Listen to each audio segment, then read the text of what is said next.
Sidelines. A lot to talk about, man. We're going to have one of our favorites, one of the most requested guests we ever have on here, Coach Jackie Sherrill, native of Duncan, Oklahoma, played his football at Alabama.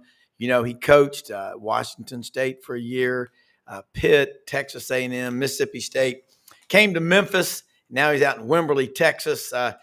He is the guy, Brenden, you know, he has a crystal ball. I'm absolutely convinced he has because I told everybody knows he's coming on this morning. They said he was the one 30 plus years ago talking about the super conferences and where we are in college football.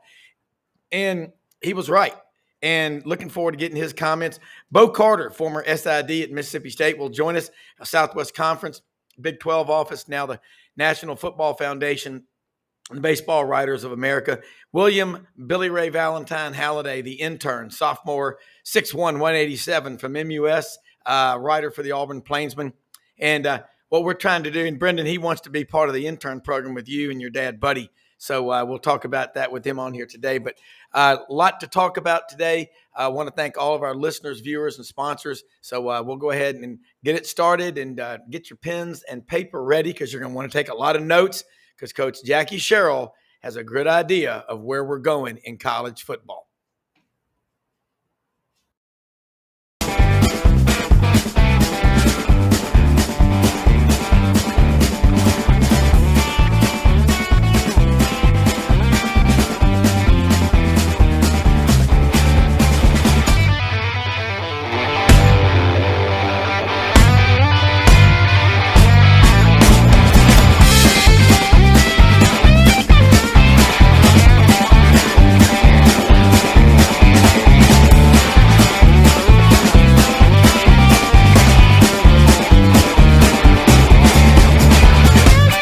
Sidelines with Rob Browne.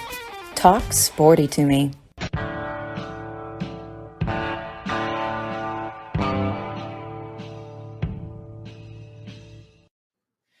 Hi, Rob Browne, and again in the studio, Brenden Martin, executive producer down in Ocala, the limestone and horse capital of the world, home of the World Equestrian Center, and Coach Jackie Sherrill. And Coach, I know you just had a hip surgery, and sounds like you're doing better, but I know it'll take you a little while to recover. But when you're out in Wimberley, Texas, I bet. But we're glad to have you on here, and man, thanks for taking time to share with our viewers and listeners all over the place because it means a lot to all of us.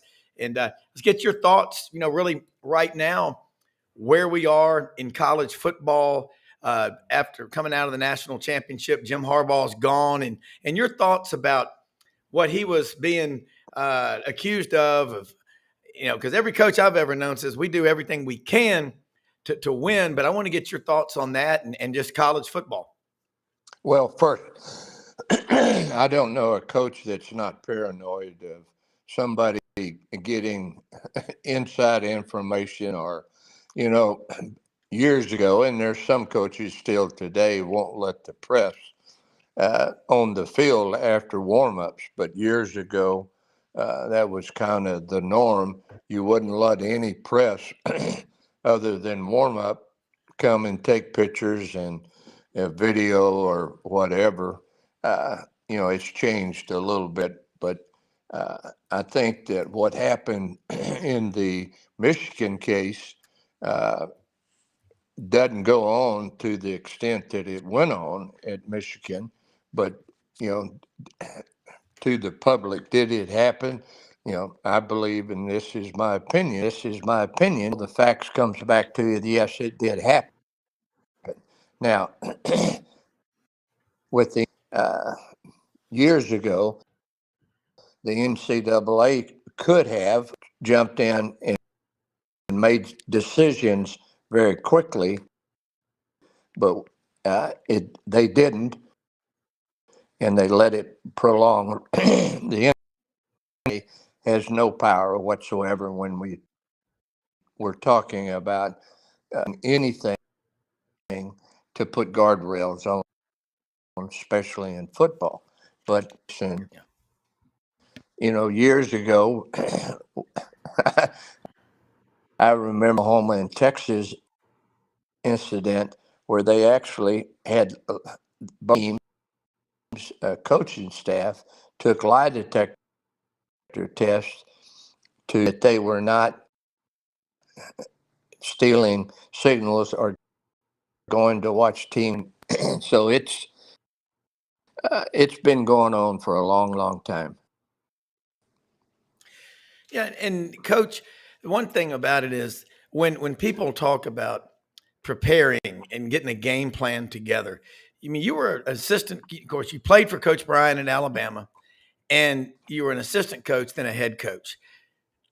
How much do you get to coach when you're a head coach compared to when you were a coordinator? And is that kind of the downfall of a lot of coaches, that they were a great position coach or coordinator, but trying to manage all those other coaches and people, and then the occasional booster that might want to drop in and offer his thoughts on the program? Kind of talk about that from your perspective, because you have a way of putting things in the vernacular that most people can't even think about. Well, back in 19, I was helping Coach Majors do his driveway, and back then, Yeah, we hopefully. It looks like he got disconnected there. Okay, we'll get it. Like he's back. Okay, Coach, you there, Coach? There you yes, yes. Can you hear me? Yeah, we lost you for a second. You're back. Okay. And so he was going to a party that night at a alumni supporters house in Des Moines. We were in Ames, and he asked me to go, and I looked at him and I said, Coach, there are head coaches people, and then there are assistant coaches people. This is a head coaches party. It's always been separated from a head to assistant coaches, and for to feel that every assistant coach can be a head coach is not. Just like every coach can't be an offensive line coach, every coach can't be a quarterback coach. So the I've always felt, certainly there are a lot of great assistants, but you look around the world, a lot of times when assistant becomes a head coach, they are not as successful. I.e., we can use Mississippi State last year with Arnett. Arnett was a great defensive coach, but there are so many things, and I don't know if you can use words on your program, but the difference between a head coach and position coach, most head coaches are ass blank, uh, other than assistants, because yeah, you've got to. When I came back to Pittsburgh, I was gone 1 year to Washington State as the head coach, came back, and I had a great player, Bob Jury, came to me in spring, and he said, Coach, can I talk to you? Sure. And he says, you're different.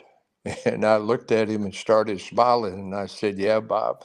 I said, when I was here, I only had the defensive side.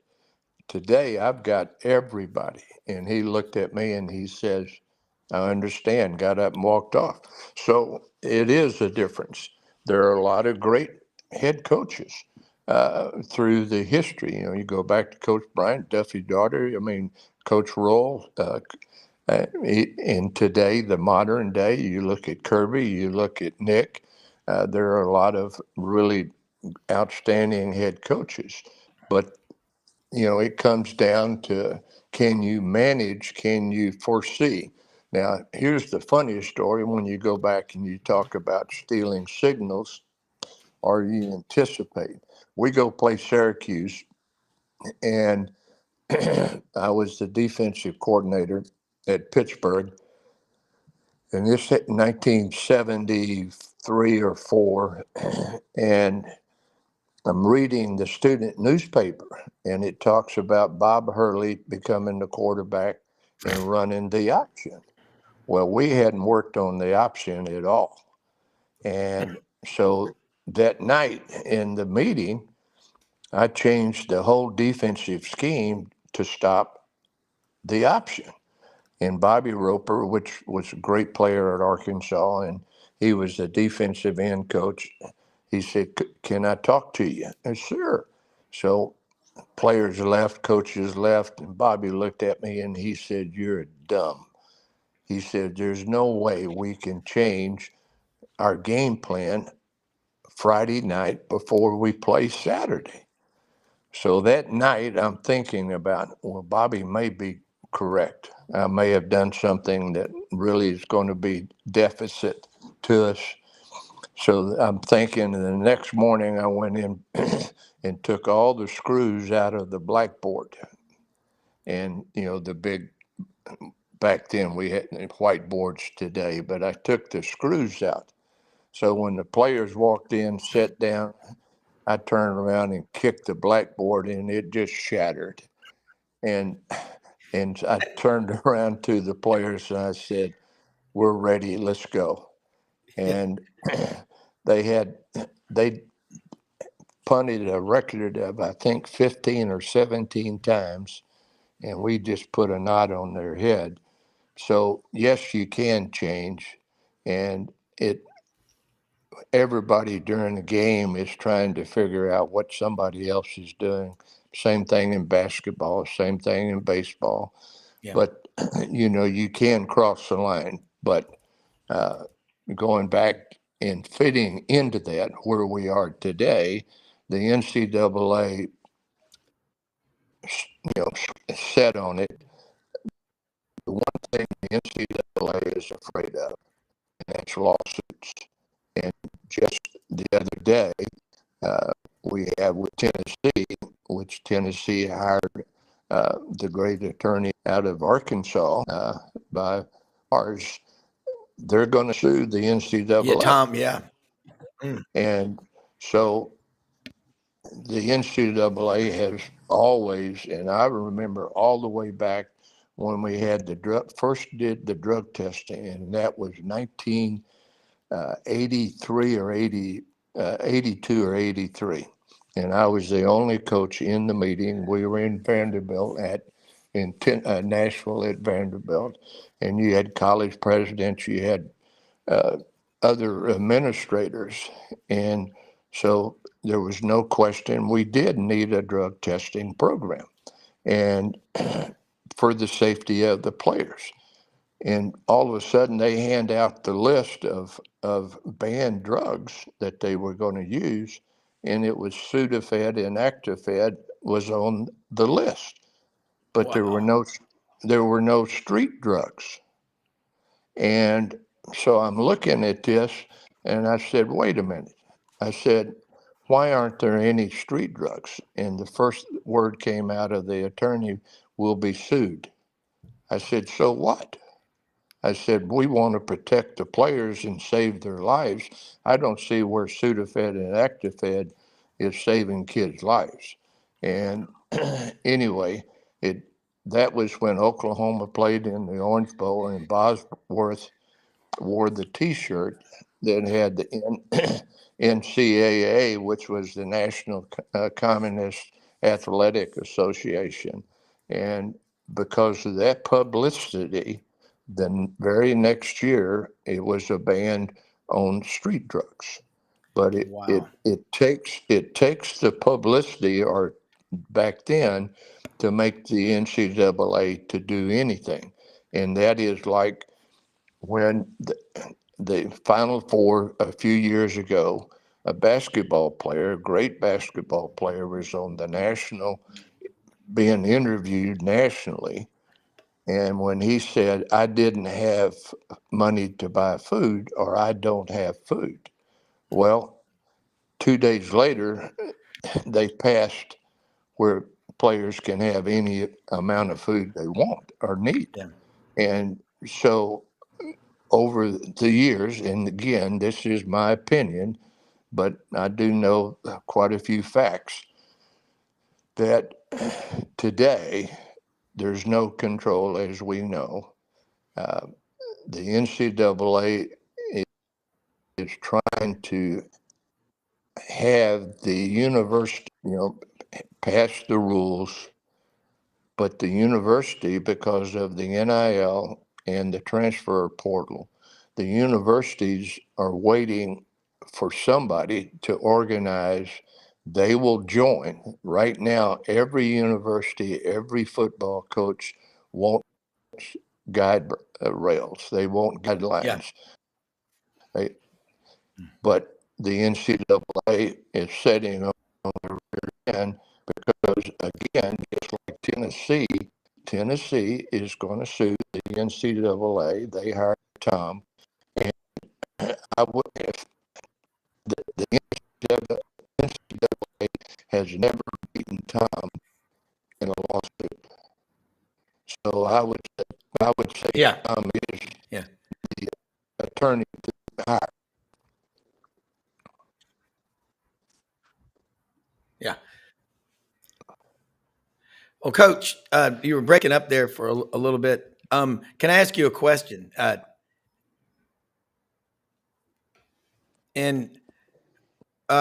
Talk about Tom Mars in Little Rock. Isn't he the one who made the portal, the transfer portal, what it is today? Also, when that came up about the transfer rules. Absolutely. Okay.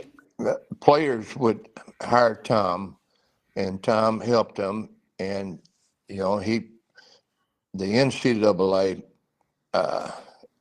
could not beat him, so they hired Tom Myers, and when he stayed there, I think 9 months. So I spoke in Little Rock, and I sent a message to him. Thank you for helping all the athletes. And then I also said, you only lasted 9 months. You finally figured out how bad the NCAA is. And he said the word back to me. He said, you're correct. So I don't think I'm a fan of the NCAA. Yeah, it is. And Coach, let me ask you this. This is from David Arnoff, one of our viewers down in Florida. What are the most important attributes for a successful head coach? I remember February 16th of 2 years ago, first time we had you on the show, you laid it out, something I'd never heard before, but the reaction from our listeners and viewers was like, holy shnikes. You gave Coach Bryant's daily routine, up at 4, 5 o'clock breakfast at the Holiday Inn out on Highway 82, McFarland Boulevard. And that sounds to me like my dad. He gets up at 5. Okay, he's 95. He's listening right now.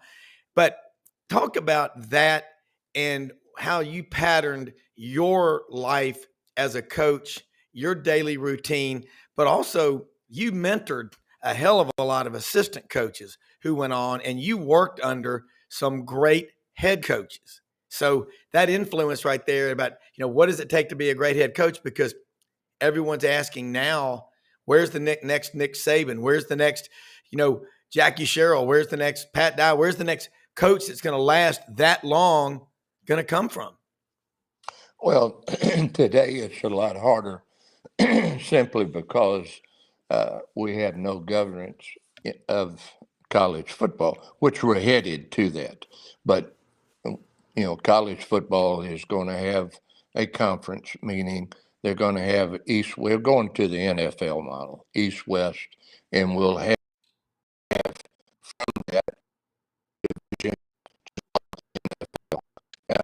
and we'll have a commissioner that will be in charge of college football. That will be completely separated from the NCAA. They have their own television package and have their own guardrails.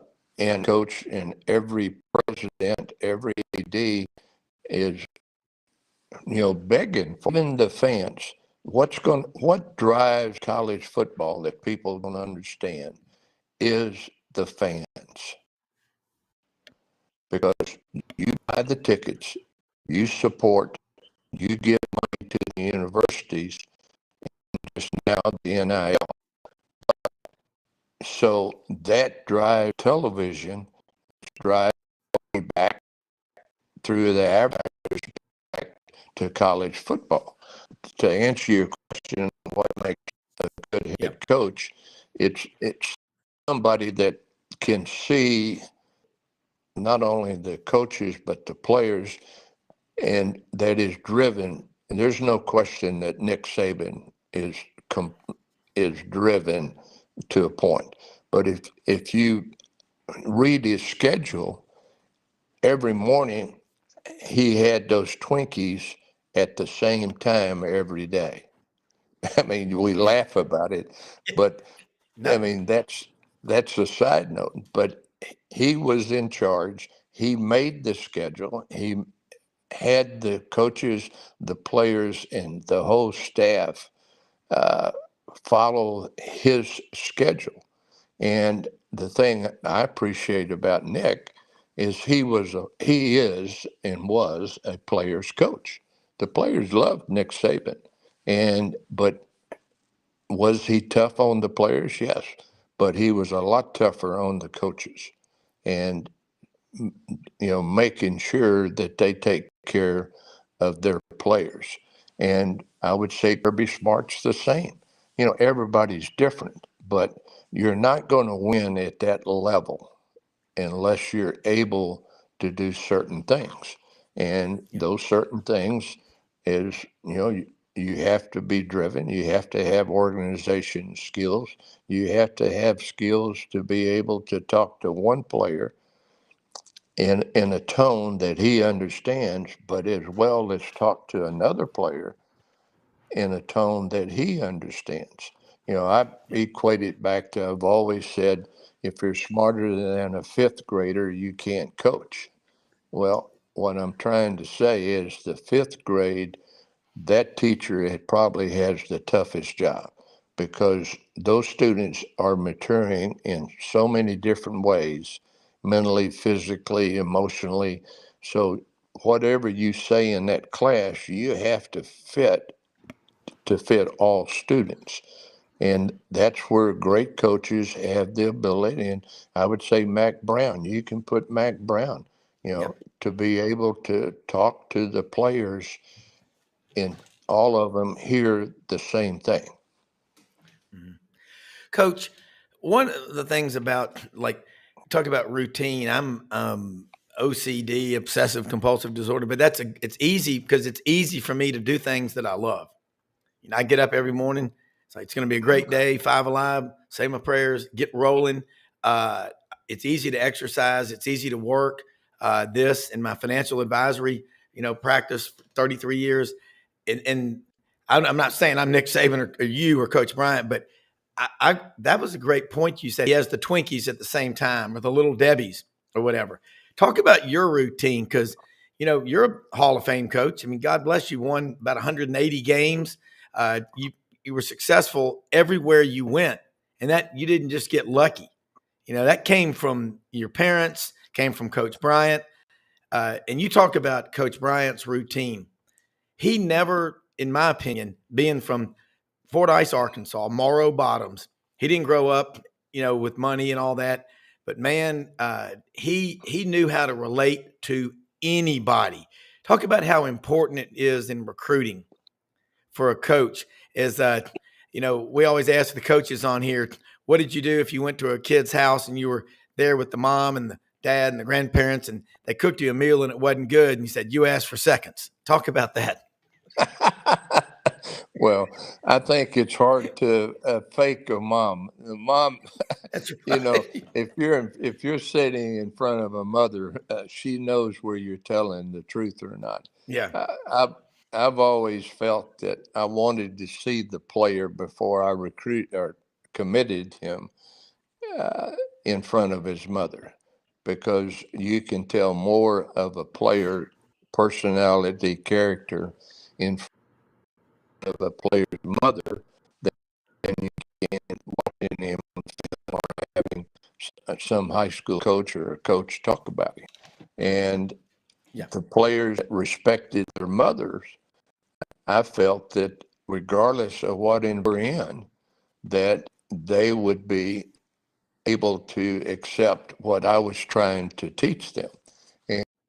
And I've had several players that going into the homes or in the presence of their mother that were not respectful, and that I got up and excused myself and said we were not going to recruit. I've made some mistakes by letting assistant coaches listen to high school coaches. I had one player that wanted dearly. I mean, he grew up as an A&M fan, and all of a sudden, some of the assistant coach that was recruiting him. One of the high school coaches said he has bad character, or character issues. So I didn't recruit him.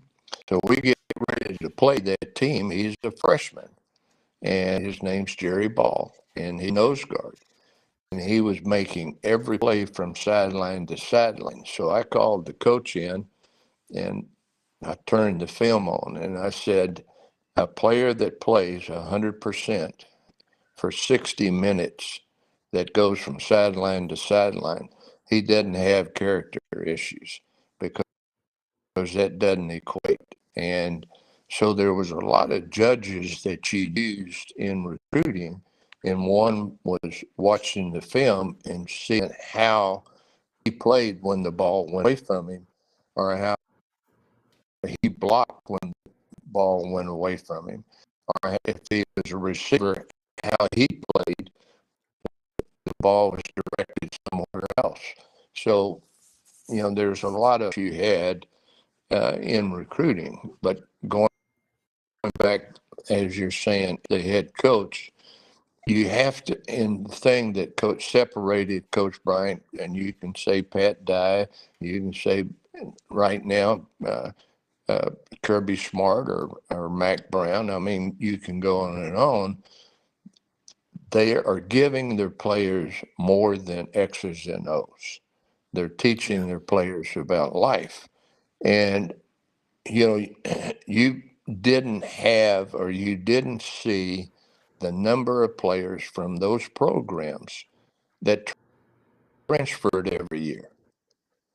You saw players that transferred, but they were the players that probably the coach called them in and said, "You're not going to be starting next year, and if you want to start, you can certainly go someplace else."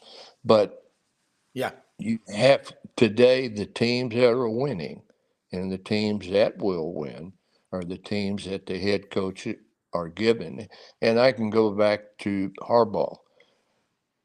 Every player that you hear that played at Michigan, they loved Jim Harbaugh. And the same thing about all the issues that were going on this year, that you never heard a player or assistant coaches ever mention any of those issues. All they said is how much they loved their head coach. Yeah. That's what I noticed. And I kept saying his players love him. And that's because and Coach, hopefully he gave them more than X's and O's. Yeah, and like I watched Jim Harbaugh at the national championship game. I picked him to beat Washington. And what did you see? You saw his mom and his dad there. You saw his brother, and those players love him. They love each other. They work their asses off, but they dominated that game. They played a full 60. That comes from the heart. You can't fake that. You know that as a coach. You know your best players. They did things when nobody else was watching that they were supposed to do, but they didn't go running around posting on social media. I opened the door for a lady. I stood up when a lady came to the table. You know what I'm talking about. Well, we about and we think that the head coach, the assistant coaches, or even parents, they teach the child or they teach the player how to discipline themselves. Because as a parent, when you leave the house, is the child going to take your keys, take your car? Is the child going to have people over and have a party? Is the child going to do something that he's not supposed or she's not supposed to do? And it comes back. You taught the child, or have you taught the player self-discipline?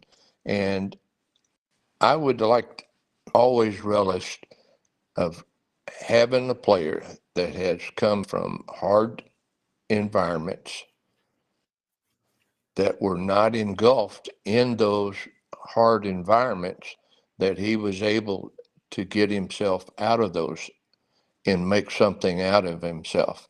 And I think the same thing when you hear Nick talk about his players. He feels the same way, that he relishes of players that make something out of themselves. Yeah, that's right. Coach, I'm going to bring Bo Carter on with us right now. Bo, jump on in here with us. Coach Jackie Sherrill's on with us. I think you met him before. Oh, once or twice. Coach, good morning to you. How you doing? Bo, how are you doing? Bo, thank you for everything you've done for college football. Oh, thank you, Coach. I'd sent you a note. We need to get you down there with RC in College Station and RC Slocum, our interim AD.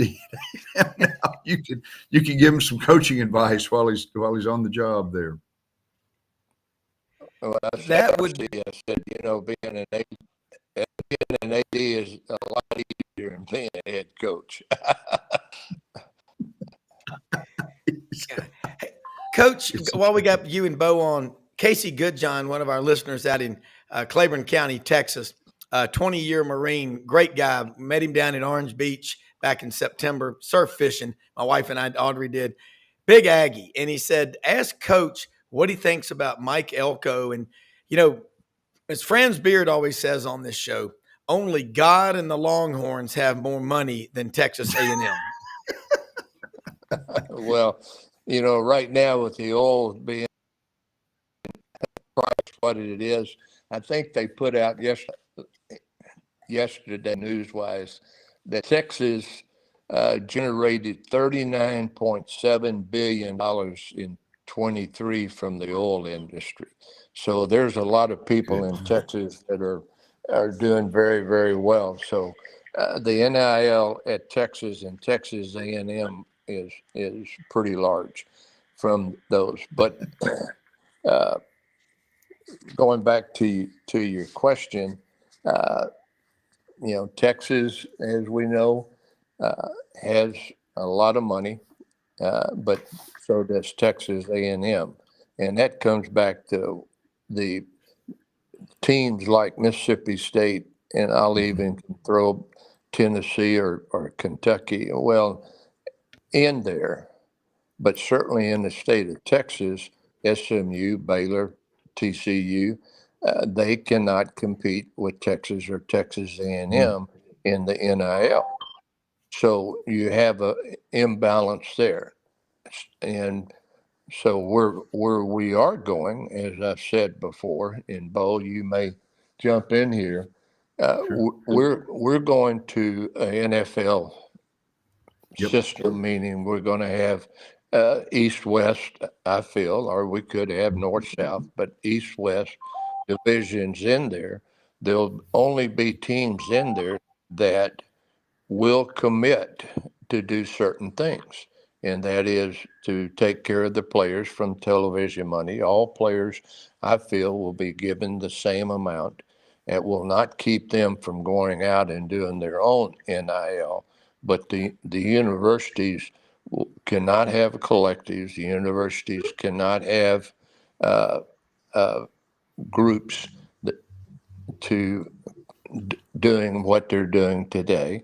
And so every player will be treated the same, and from television money, and we'll have divisions, and we'll have, like I said, a commissioner, and we'll have guardrails that everybody agrees with, and we'll play under those guidelines. Coach, I totally agree. And I think you called this about 20 or 25 years ago. I think there's going to be a 64 team, like you're saying, geographically divided and this, if they bring the college football playoff up to 16 teams, you've got a perfect, 4 regional super conference, deal where you can take 4 teams from each school or whatever. And you still won't have trouble scheduling because there are going to be people that want those game guarantees. So it's moving that way very rapidly. Well, it's getting there faster and faster because you're now having, i.e., Michigan to the NCAA. You also have NCAA.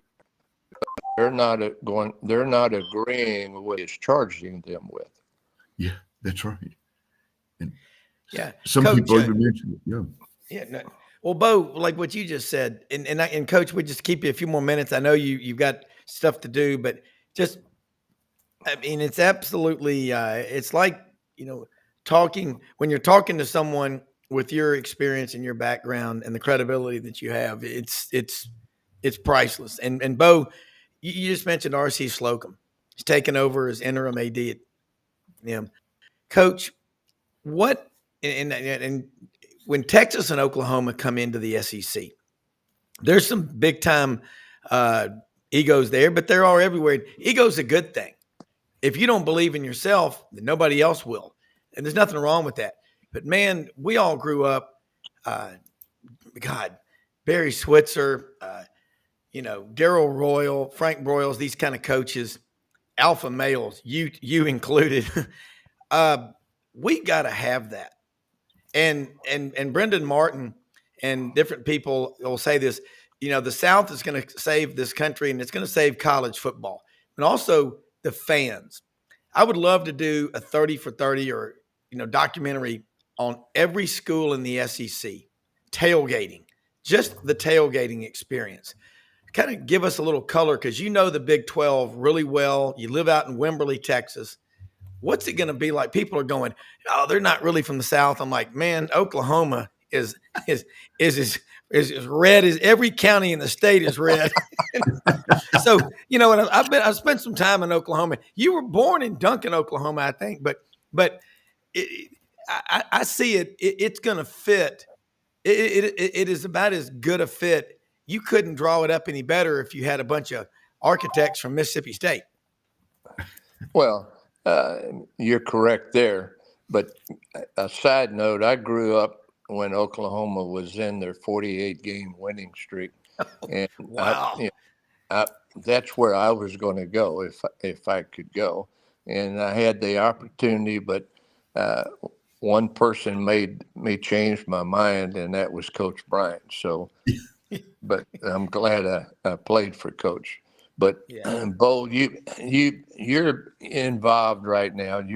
You go a lot of different places. You see a lot of different ADs, coaches. You see a lot of different commissioners, and everybody is wanting. Everybody is desiring, and we all know that's why Nick stepped away, because it got to a point that he was not going to do something he did not believe in.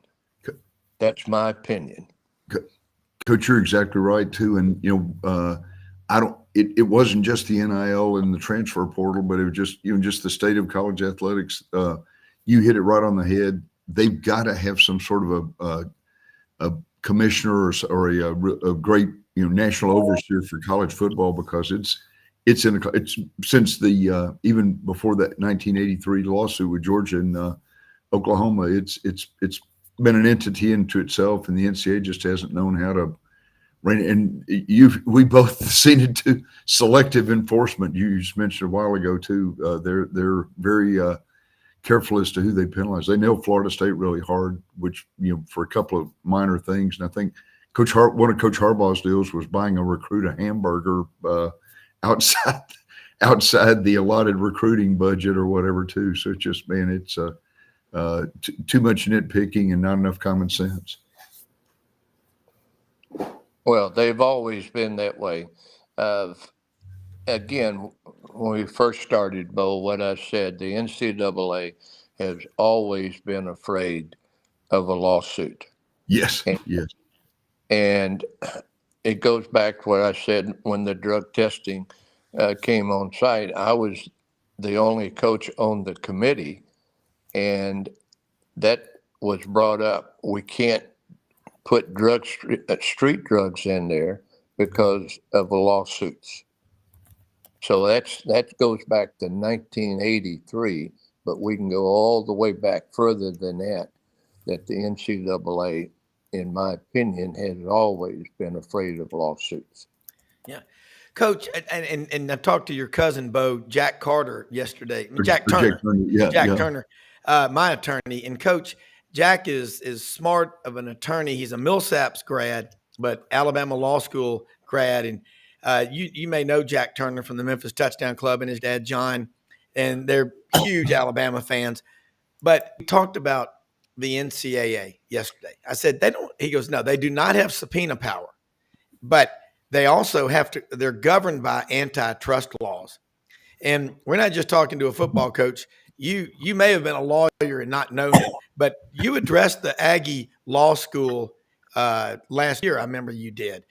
And talk about that, because a lot of what the NCAA gets people on is circumstantial evidence. Again, I'm not an attorney, but I have watched Perry Mason a few times, and he's undefeated, or as Sonny would say down at Alex's Tavern, he's undefeated. Well, you have the way it was set up, in my opinion, is you have where you have personalities, and unfortunately, personalities got involved, and they went after certain people because of personality difference, and that should never have been in there. Just like today, if you have certain conflicts, you take the attorneys, you take the policemen, or you take the investigators off that case, and that never happened.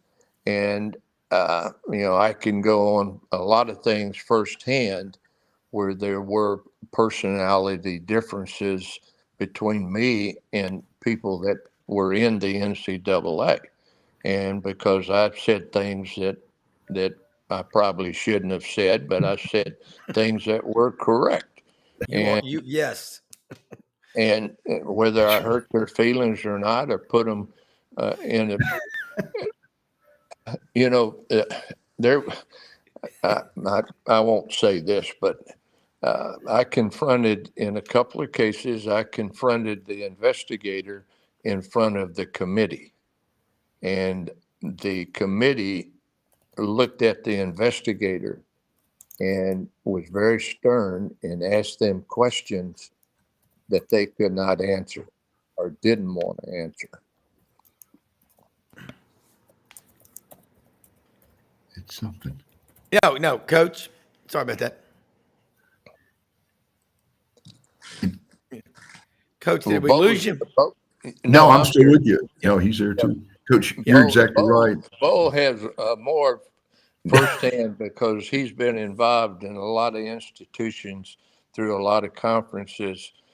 He went through a lot years ago. It was, Coach, we always say, and we mentioned this on the show, SMU is just 40 years ahead of its time. They started the NIL a little bit early there. So, yeah. And I think Ron Meyer said it after he was coaching the NFL. He said, hey, 30 or 40 years from now, this stuff's going to be legal. And Coach, spot on about the NCAA. That's why each state passed the NIL rules on it. There was not a national. They're trying to work something out on this. Although one senator said, guys, all you need is to have Congress involved, and you're going to really be messed up. Yeah. But but no, the state by state stuff really goofed the whole thing. And the NCAA didn't want to have to fight them in lawsuits, so that was it. Well, right now is the best time because you have every president, every AD, every head coach that wants some type of governors that everybody will be treated the same. Yeah, but is that possible? Yes, very easily. Yeah. Well, Coach, look, I mean, this is unbelievable. You cannot, you know this better than anybody. And look, I know you're doing your rehab right now from hip surgery, but can we get you back on again in a couple of weeks and talk more about this? Because there's nobody, what I'm adamant about on this show is the First Amendment, free speech. We don't tell people what to say or how to say it, and we don't back down from who we are. And you have always stood your ground, and I respect the hell out of that.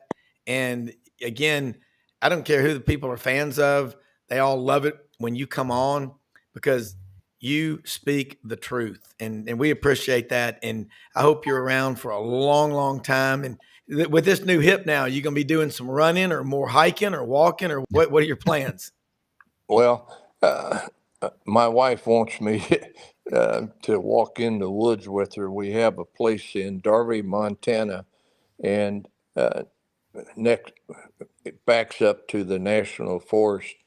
So she goes out with our dogs, and last summer I'm on a walking cane, and I couldn't do it. So yes, trying to get back to I can go through the woods. Yeah. Well, Coach, you're tough as nails. You'll do it. And we appreciate so much you being on. And one last question. Are you going to address the Aggie Law School again this spring? Well, every time I address anybody and go on a show, I always say, and it gets a laugh from the attorneys, whatever I say today is my opinion. That's right. And I always say the attorneys in this room understand what I'm saying, because whatever you say, either first party or if it's my opinion, no one else can sue you. That's right. All off the record comments, Coach. That's right. Yeah. Well, Coach, let people know just how they can follow you if there's any way they can do it. But if not, we look forward to getting you back on here very soon, and look forward to you're in our prayers and your recovery. But we just appreciate what you do and have done for college football, and what you said today resonates with everybody that's listening and watching, because the texts that I'm getting are people saying, we need more Jackie Sherrill. Thanks for doing what you do, and thanks for being on our show. We really appreciate it. You're welcome, and both have a great day, man. Coach, you too. We got to get you with Mac Browne and have you as a kicking coach next year. They need a little help up there. I know it. They need some defensive help too. I saw Gene Chizik had to leave the program, but I know you and Mac are good friends, so good job. Thank you. All right. Thanks, Coach. Look forward to the next visit. Appreciate it. All right. Bye-bye. All right, and we had a little bit of an issue with his connection there, but man, love the honesty. Let's bring in William, Billy Ray, Valentine. First off, Mary Trapnell. We're going to get William out back on. Let's bring in Mary right away. Let's bring in very Mary. Patient. Yeah, Mary. Hey, Nashville Anti-Human Trafficking Coalition, one of our sponsors, and Audrey and I got a chance to talk to you yesterday. That was Coach Jackie Sherrill talking about what's going on with college athletics and the NCAA. And you mentioned you've got boys playing up there at NBA. I've got 2 boys and 2 daughters, 3 Auburn and 1 Alabama. And the Alabama one, Mallory, God love her, she's still a good person. But anyway, that's what I love about this show. I want people to understand what the mission is and how important what you're doing is, and also how they can get directly involved, because this is real. Unfortunately, it's real, but thank God that we've got people like you at the tip of the spear to lead the fight. And thanks for being a sponsor. We appreciate it more than you know. Well, Rob, we are so glad that you would have us on the show this morning. Unfortunately, Nashville is becoming a hub, or is a hub, for human trafficking, along with Atlanta, Memphis, and New Orleans. The prosperity and the economic growth that we've had has been a blessing for a lot of people, and unfortunately, including the human trafficking industry. And so the Nashville Anti-Human Trafficking Coalition exists to raise awareness and really make sure that everybody in the community understands this and has a pathway to engage in the fight against the industry, but at the same time for its victims. Yeah. I've been down on the border with Mexico and South Texas when I was a kid. I've been back there many times. It's real. I mean, again, how, Sherlock Holmes' assistant, Doc Watson, one time said, There's nothing more deceptive in life than an obvious clue.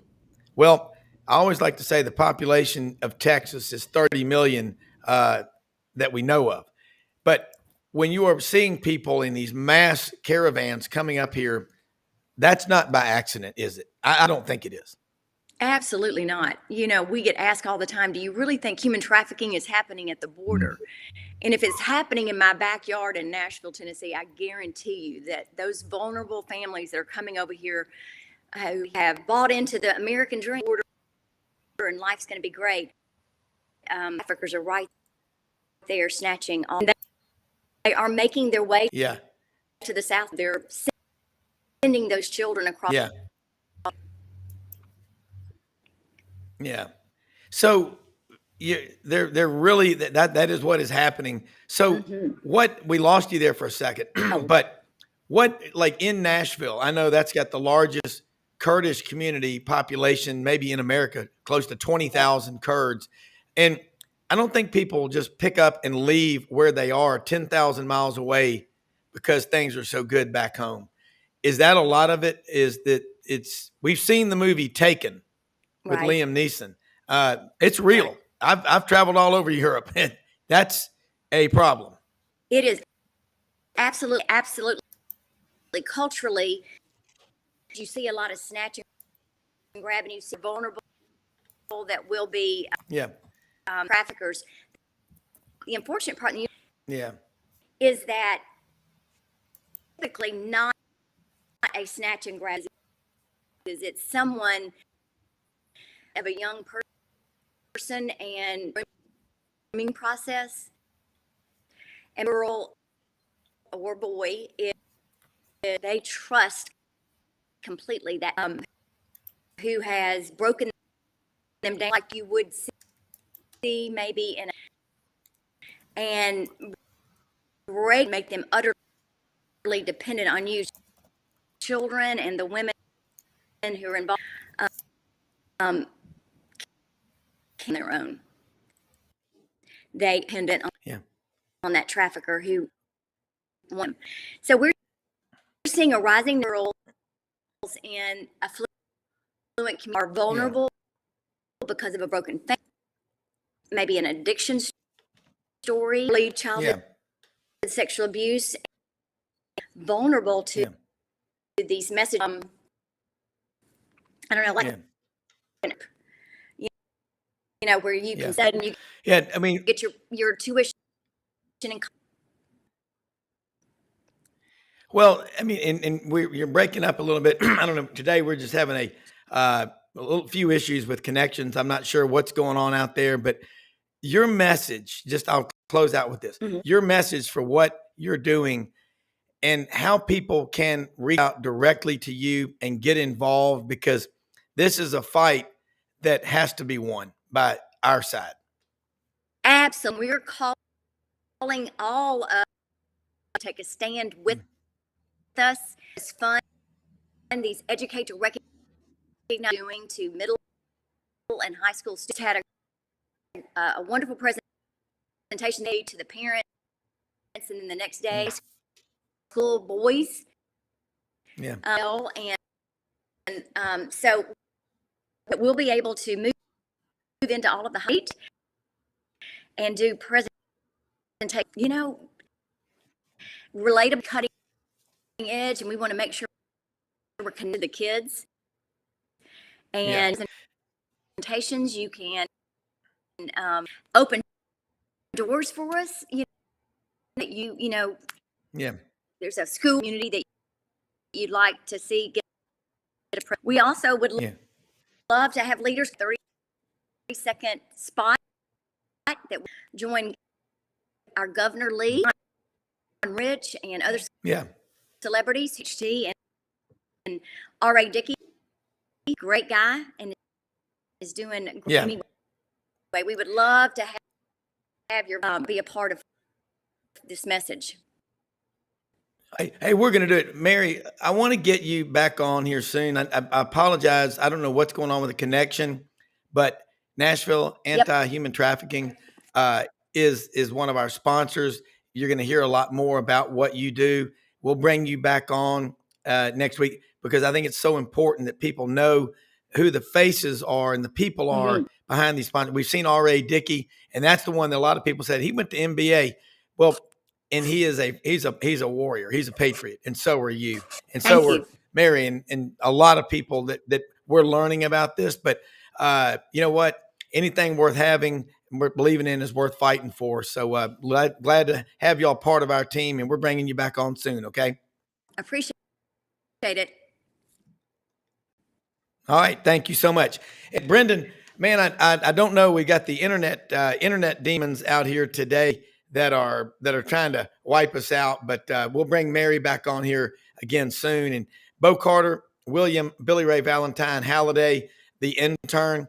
But man, let's get William in here if we can. I don't know if it's bandwidth issues or we got a Blue Jay, as I heard the late Andrew Baird used to say, the best salesman ever. We got a Blue Jay on the line. Well, it is the way things go sometimes. It just depends. Internet's funny like that. It'll affect certain parts of the country and certain areas.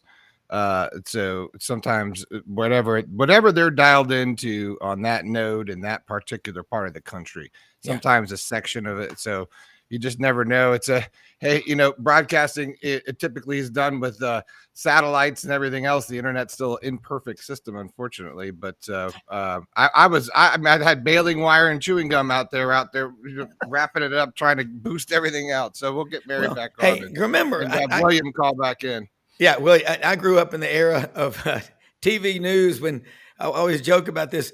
There'd be a game. It might be Auburn on the road at Georgia or Knoxville, and some local business would buy satellite time for the 5-minute sportscast, and they'd say, let's head on up to Knoxville and talk with William Halliday, standing by live at Neyland Stadium as the 5th-ranked Auburn Tigers prepare to come on the field against number 6-ranked Tennessee. And William, big game tonight. You talked with Pat Dye just a minute ago. You just go to black, and that 15 seconds would seem like 15 years, and you'd be like, ah! And then the sponsor would be going, hey, I just paid for all this stuff. What's going on? William got bandwidth issues today. Now, look, William grew up knowing bandwidth and algorithms and gigabytes and stuff. That's just part of his nomenclature.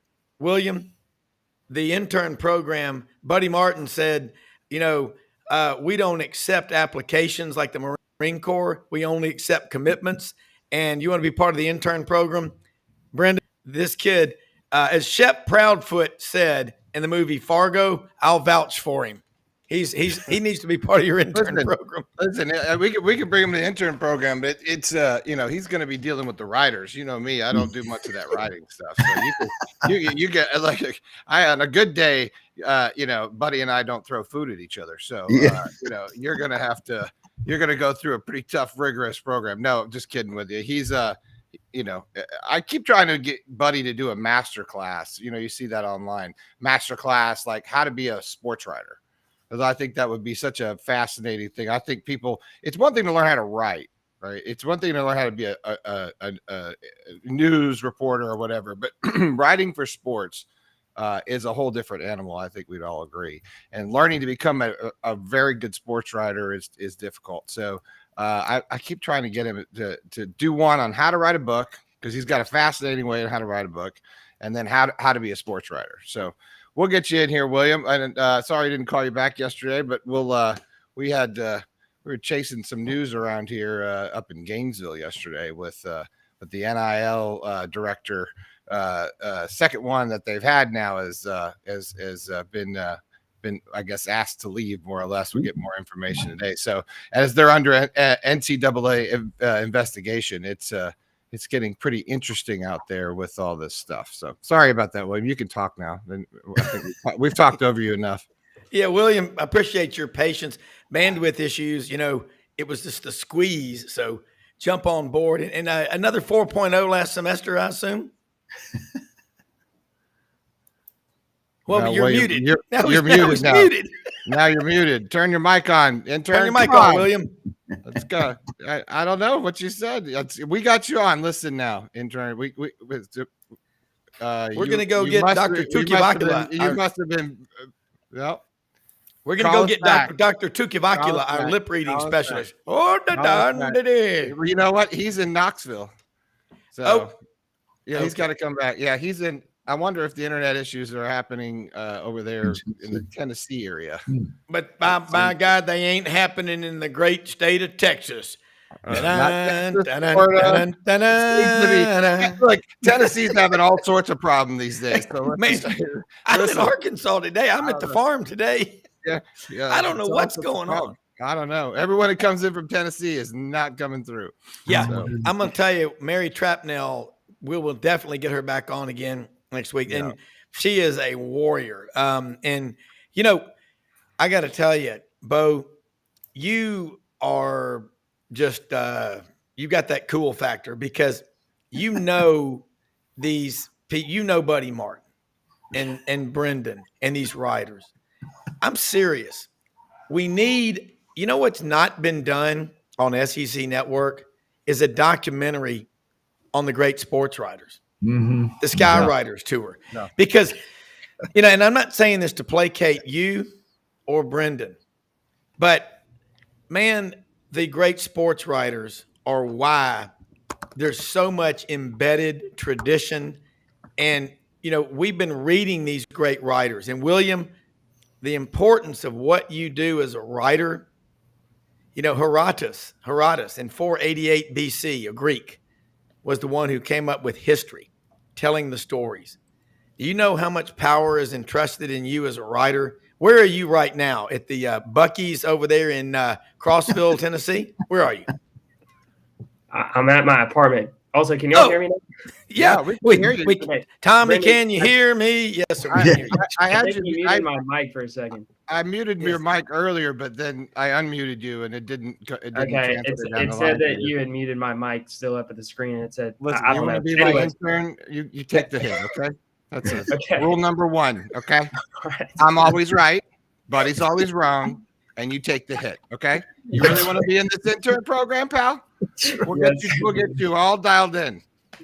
Yeah. Did you reach out to one another yesterday? Yeah, he reached out to me, but we discussed that earlier. I'm going to vouch for this kid.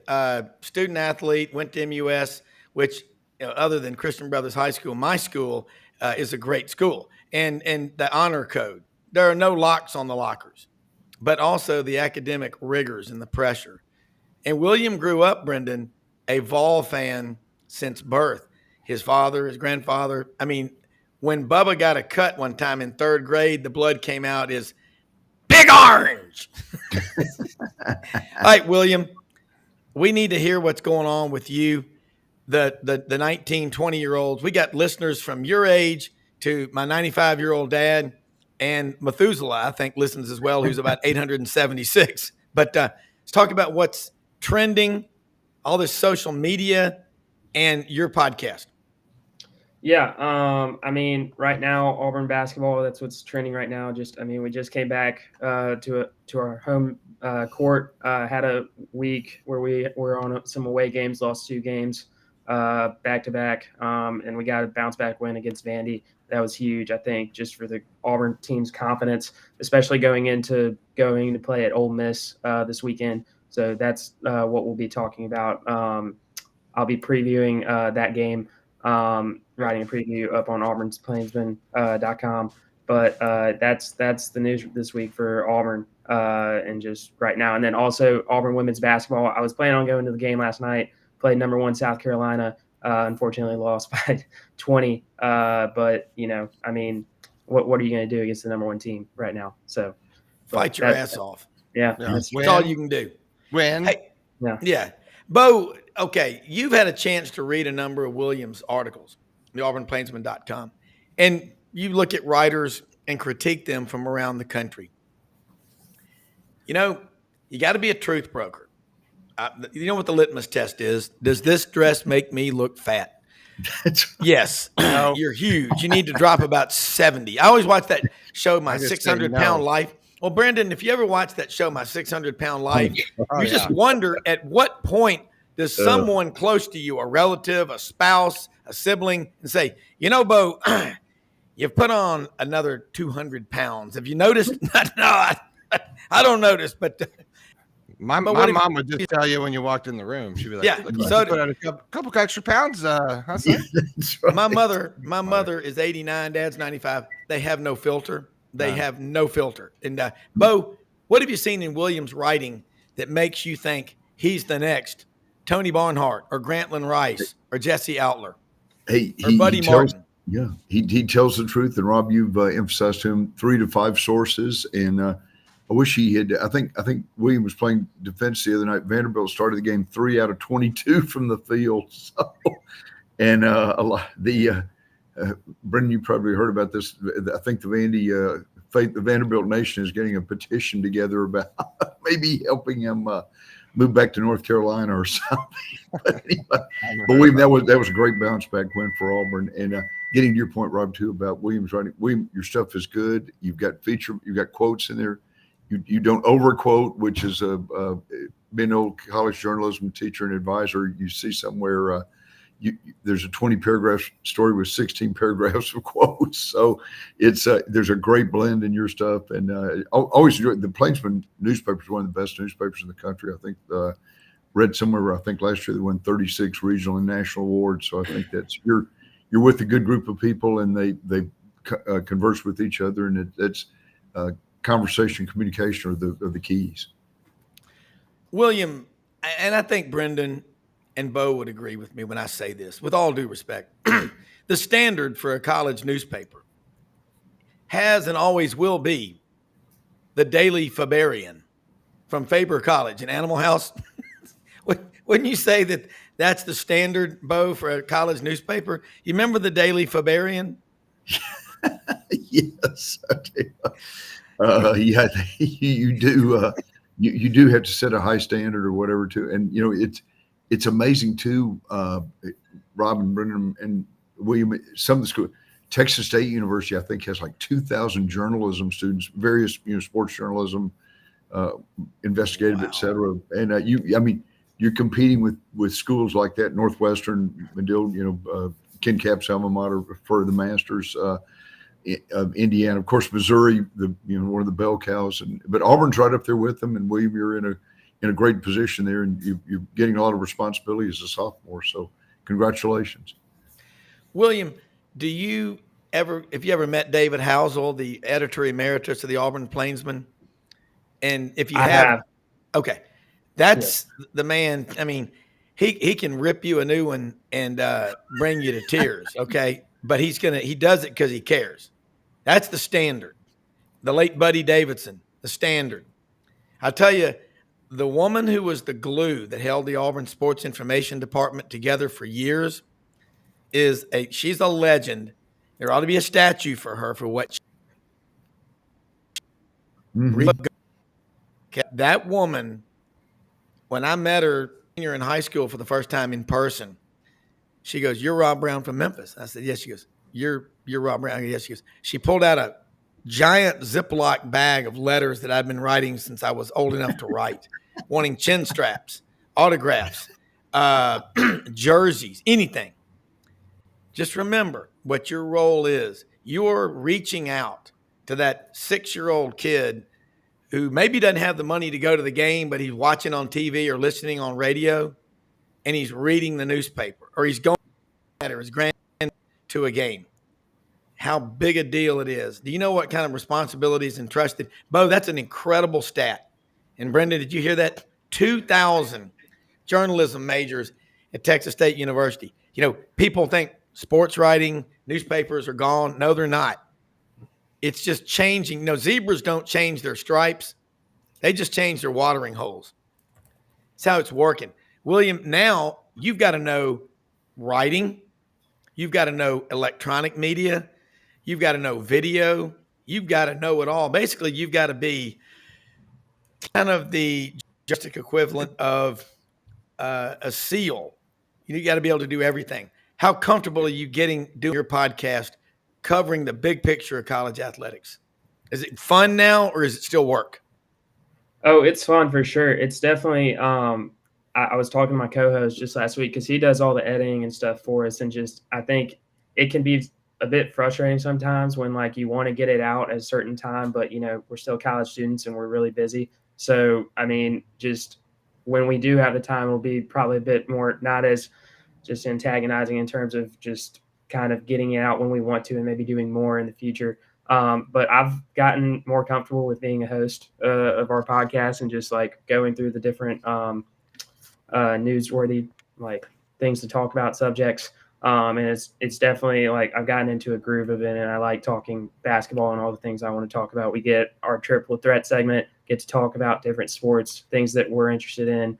Cooper with hockey, me with college basketball and NBA basketball. So it's a lot of stuff we get to talk about that we're really interested in, keep up with on ESPN or different websites on the internet.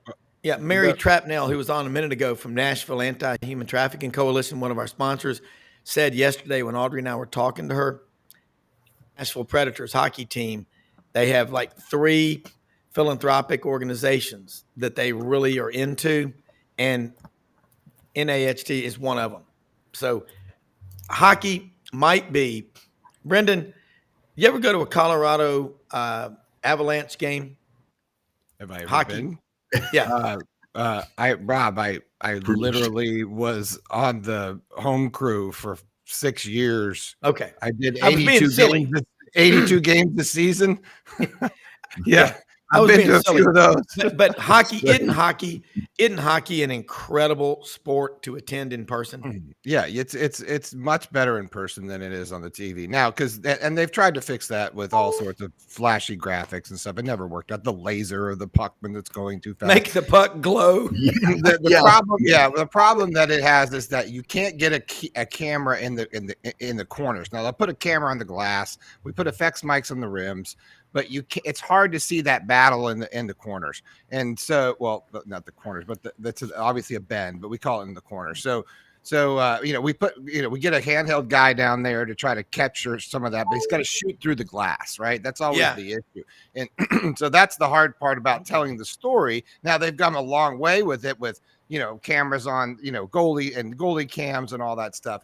But if you could watch hockey all day long in slow motion replay, you would then realize what an amazing, sport it is and how incredible these athletes are, because to do what they do, and that's what I did, slow motion replay for hockey forever.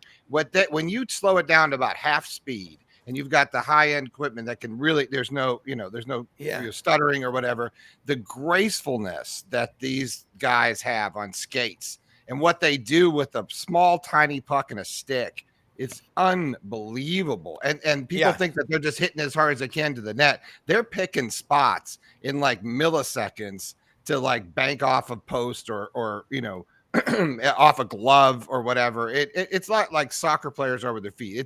It is to me one of the most graceful and hard hitting contact sports out there. I mean, you think about football. I mean, sure, everyone's, but hockey's nonstop. It's soccer on skates with sticks. Your clock's moving all day long. And then they promote fighting. I mean, you drop gloves and jersey somebody. I mean, come on. So you don't get that vibe unless you're in the stadium, because when you're in this, it's like going to see UFC boxing. It's like, I did that for years. When you go into, and watch a fight, man, you're into it, right? It's something else. Yeah. But it loses it on TV. Well, it's like a soccer match. I've been over in Scotland and Ireland and Wales and England. Holy shnikes, man. I remember being in, no lie, Belfast one time. And good God, you think we love college football? These people over there, I mean, it's like the National Pirate Convention with Peter Sarsgaard. Any questions out there? Yes, sir. What do you got there? The fellow with the pirate on his shoulder. Where would a fella, if he was wanting to get him a good roast beef sandwich, go? Arby's. Let me say this. Canada for hockey. Well, but see, hockey creates, and what people love about it is the fighting. And you burn about 950 calories an hour on the ice. It's the highest burn of any sport there is. Much as we love baseball, if you're a right fielder and there's nobody that's a left-handed hitter hitting, you ain't getting a lot of action, and you're standing around a lot. I mean, it's just what it is. But Brenden and Bo and William, I'm gonna throw this to you, Bo. When young writers today are covering what's going on in the NIL and the portal, is it important for them to go back and always make a contrast and juxtapose what is happening today against what went on 30, 40, and 50 years ago? And would that have been fair for people 50 years ago to do what happened in the 1920s? Talk about that as a journalist. Yeah, well, and same token, the transfer portal. The reason they created the National Letter of Intent, not the NIL, but the NLI, in the early '60s, was that people were switching. You would have a commitment. Somebody would sign a regional letter of intent with Florida, and then transfer, and then end up at Florida State on the national NCAA national letter. And now it's Katie bar the door, and you can go back and look. Gosh. William, this would be some kind of story sometime. A guy that played on SMU's national championship team in 1935, I think, enrolled at Stephen F. Austin, transferred to Baylor the first week of school, and ended up being the star running back for SMU's 1930. He was at 3 schools within like 4 weeks. So there is precedent to the transfer portal and the NIL. It's just what was that guy's name again? Oh gosh, Bobby Wilson, who's passed away, but got to meet him one time. He was telling a great story. He said, yeah, I had to look at my desk calendar to figure out which school I was attending that week or whatever too. So this stuff goes back 100 years, unfortunately. Yeah, William, you saw and your dad. Ask your dad about Sullivan to Beasley. Oh, Terry Beasley passed away yesterday, sadly, and he wasn't very old, maybe 70.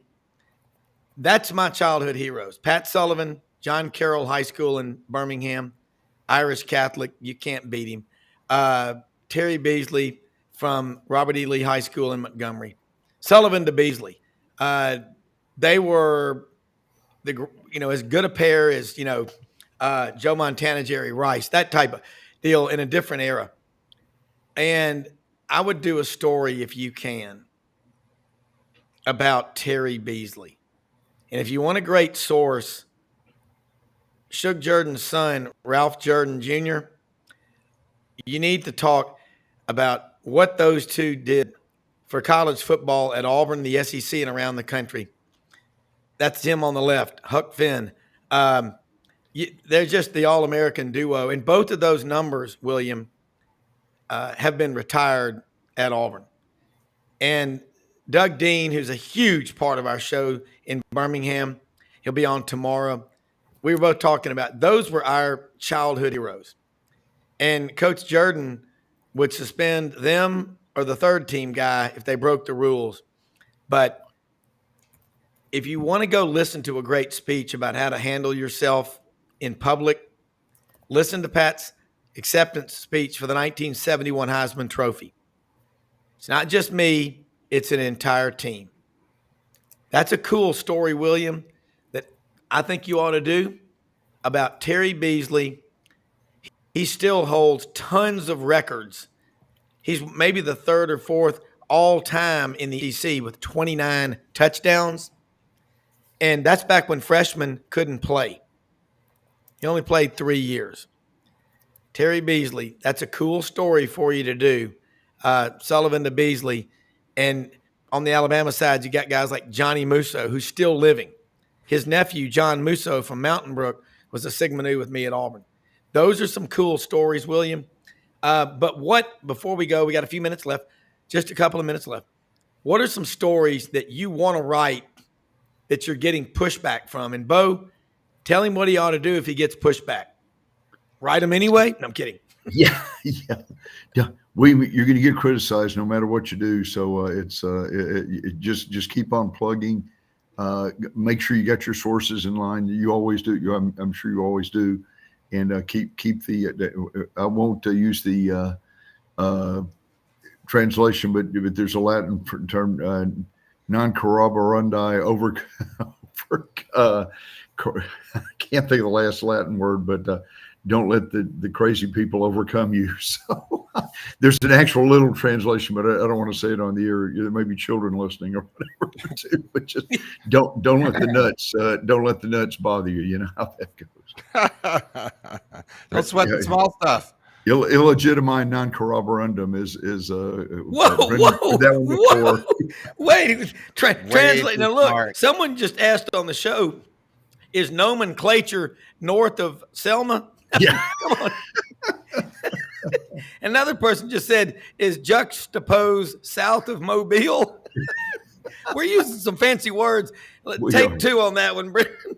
Bo, take two on. Say that again. That was powerful. I feel like I'm at Mass in the old Latin Mass with the priest up there. Brendan's heard this one, illegitimate non-corroborandum. In fact, Carl Maddox, the late great AD at LSU, Mississippi State, had that on his had a sign over his desk that said that. I don't have any Latin in my house. I guarantee your dad knows it. Yeah, Ask Buddy. William Buddy. I call one of your professors MUS. They'll and it's not a terrible thing, but it's a joke, but you can't really say it on the air or whatever. So you can figure illegitimize, so you can sort of can infer what that means. Yeah, I like it. See, it's a smart person joke. He belongs on Savant Saturday. That's right. That's right. Yeah. Oh, absolutely. No, there's no question. William, all right. So bottom line, it's been 14 months now you've been with us. And that's such a compliment to this team of people that we have, that you sought us out. And Audrey goes, there's a young fella down at Auburn. She didn't call it young fella. She goes, a young man down at Auburn. And you write for the Plainsman. You're following the right path. And you're a straight A student. You're working your ass off. Do you have the option to take some finance or accounting classes? Yeah. Speaking of, I actually am studying for an econ micro test that I have to take in like 3 hours. So okay, that's my track towards a business minor. All right. And did you talk to Dr. George Plaskidas? That guy he's hilarious. He looks like William Hurt from the Big Chill. I mean, does he still wear his Hawaiian shirts and his shorts and his flip flops? He wears the Hawaiian shirts. He doesn't wear flip flops, but it might be a little bit cold outside. So too cold. Yeah, it is. Bo, let me a couple of seconds here before we go. When you look at Coach Sherrill today, I know we had some bandwidth issues, and I think bandwidth is about 2 hours north of Orlando. But Brenden, you mentioned this on here. We were sometimes parts of the country they have internet issues, sunspots or whatever it is. Brenden, I don't know what it is. Sunspots. That's what it is, okay. Rob. Sunspots, you bet. Solar flares. That's where seborrhea, psoariasis, sunspots. These are the cruel things. At teenage time or any other time. Yeah. And non-working infectiitis. And it just gets hard to. But Bo, you heard Coach Sherrill talking today. How many of the young coaches today would have the temerity to come on a show and be as honest as he is? Because I can tell you, as my 89-year-old mother and 95-year-old dad, they have no filter. It's wow. If you're thin skin, Bob and Shirley will tear you to pieces. That's just the way they are. But I love his honesty. I love that guy. No, I was just going to say, common sense is Coach Sherrill's approach, Rob, and he's not being, he's honest, common sense. Just hey, look at this stuff. Don't look at it from the ivory tower. Look at it from the man on the street, boots on the ground, et cetera, and just figure out some solutions. If they don't do something soon, it's going to. I mean, it won't ruin college athletics, but it's just going to keep chaos going until somebody steps forward and says, "Hey, let's put an end to this." Yeah, absolutely. And hey, we got some big news on boxing. We're going to talk about next week. Ann Camp Lee has hired a new manager over there, general manager, to work with her. This guy's got NFL pedigree in him. You'll want to hear about this. Also, Hewlett & Dunn Boot and Clothing Company. Get out there on the square in Collierville. All of our sponsors. Tom Martin's Body Shop. We're going to start a Memphis window company. It's a trash bag with a roll of duct tape because there's so many car break-ins in Memphis or truck break-ins. But I was over there last night. Had dinner with some friends at Flight downtown, and my truck was parked by the valet parkers. Valet, I love to say that. But look, that's Memphis speak for valet. Yeah, valet, yes. But we've got so many great sponsors in Gateway Tire and Service Center, Chad House, ECS House Industries. the Vitamin Shop, 5338 Goodman Road in Olive Branch, Mississippi. Keep in mind, Justin Ross, they'll be opening a new store February 12th. We're doing a live remote in Oxford, March 2nd. That's a Saturday, as they say in the South. Saturday. There's a T in there somewhere, I think. Saturday. But we'll be talking, and hopefully they're going to get Ole Miss quarterback Jackson Dart out there. But, I got to say, most often we see the face of Christ in the least among us, and we live in the most blessed country in the world. And every time we do this show, Brenden, you are the most unbelievable executive producer. What you do behind the scenes and during the show is no idea. You cannot say enough. Yeah, it's unbelievable what he does. But Bo, do it first, and then I'll let William do it. Let people know how they can follow you, and then we'll let people get on with their day. But we're blessed to have you and appreciate you so much being a part of our show and listening and watching, and all of our sponsors. Hey, thanks, Rob. At Bo Carter 52 on X, the Texas Sports Daily, and the Sports Page Dallas Fort Worth. You can follow me at Auburn Plainsman, and then listen to my podcast, Tiger Take Podcast. All right. Look, thanks, man. guys. Hey, have a good thank weekend. y'all both. We'll do it again Enjoyed next it. week. Thanks. All right. Appreciate it. Brenden, wild deal. Bandwidth. Real quick, a quick cursory lesson for people that are watching, because everybody uses this stuff. It is amazing. There are times in the fall when connections go in and out like that, but we did everything we could with Coach. Fridays. Yeah. Okay. Well, A lot of banking on Friday. yeah, a lot of fun stuff. Well, look, I tell you, this was a blast. We got a great round table set up in the morning. College baseball's on the way. Any new news on that NIL deal down at Florida before we go? Nope, nothing. No, just that his name. Just the guy was the second. It's the news of it is that to me. I mean, some people don't think it is. I'm the one that keeps sort of, talking about it as it goes. Everyone's like, yeah. Well, this has been 8 months now, and I told everyone 8 months ago that this is going to happen, and now it's happening. So, it just keeps inching like a little bit closer to what I think could be, but then I'm sort of like, which is like, potential catastrophe. Do we know that, is it going to come out one day that Billy Napier knew about the Jaden Rashada deal? And if he did he make decisions on it? Did he make it, did he, kind of do the Godfather thing where he's like, not paying the money, I don't know if we're going to, and that's illegal. So, that's the big scare, I think, for Florida. So what happened, and they released it, sort of like on the Thursday dump, it's like what the White House does when they just sort of like, oh yeah, by the way, all this happened. But we just got information that the current person running the NIL, not the NIL, the collective, which is the second collective. And I think that's what's key to understand, that there was the original collective that was sort of the main one that was called, Gator Collective. And then they've got, Florida Victorious, which is their, the second one. And so the guy who took that over, his name next to me, I said it 1,000 times, but anyways, he's left. And I don't know if he's been excused or he's left or whatever, but now that's the second person in 4 months. Right. Yep. So to me, it's like preemptive strike potentially, I don't know, these kind of things. When you get too close to the story, you try not to get conspiracy theory. I know you and I talk about this, Rob, but these kind of things are just sort of like, man, it just keeps being something else and something else and something else. Yeah. So. We'll see what happens with it. I want to say, hey, met a cool, a Gator, our bartender down at the Bass Pro Shop at the Pyramid last night before we went to dinner. Went and had a couple of road sodas over there. And that Bass Pro Shop at the Pyramid down on the river in Memphis it's incredible. It is. This guy's from, I said, where are you from? He said, Polk County, Florida. And I said, that's where Winter Haven is, Lake Wales and all.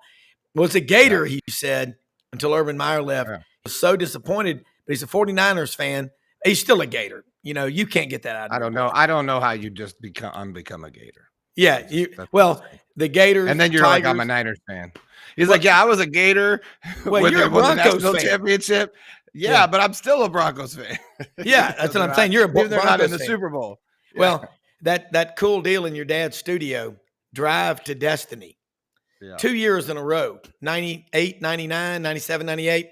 Yeah. Broncos and the Browns, 300 Yeah. pounds of dog food. Look, You gotta ask history, him that traditions, story. heroes. Yeah. Can't say it enough, man, but great show.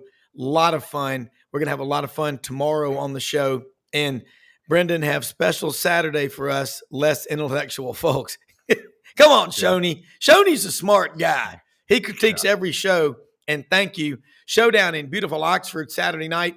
Bruce Pearl versus Herd Part 2. Next Wednesday, payback for Auburn against the Tide. War Eagle. Scheduling a muffin like Vandy always helps. Hey, look, you got to beat them no matter who they are.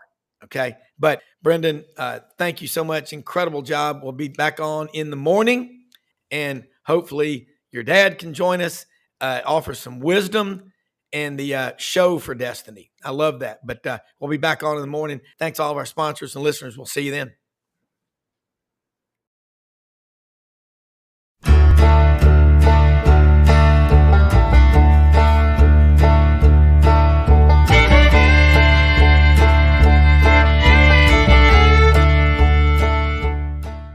In a perfect world, you'd set a health goal and results would happen overnight.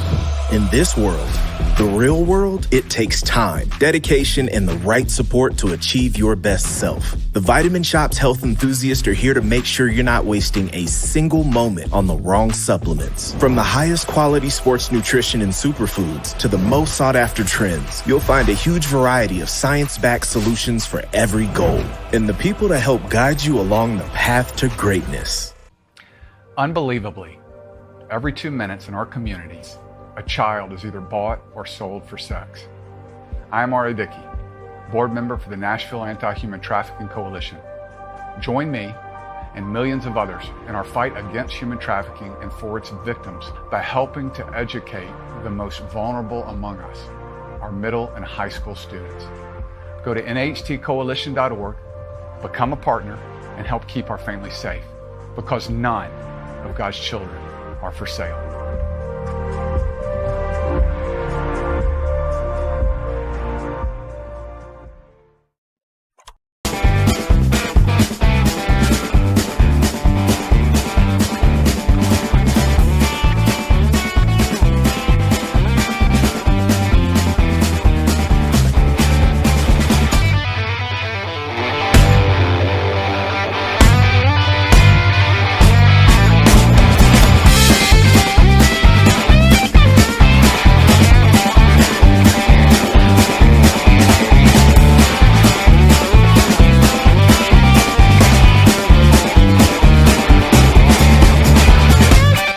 Sidelines with Rob Browne.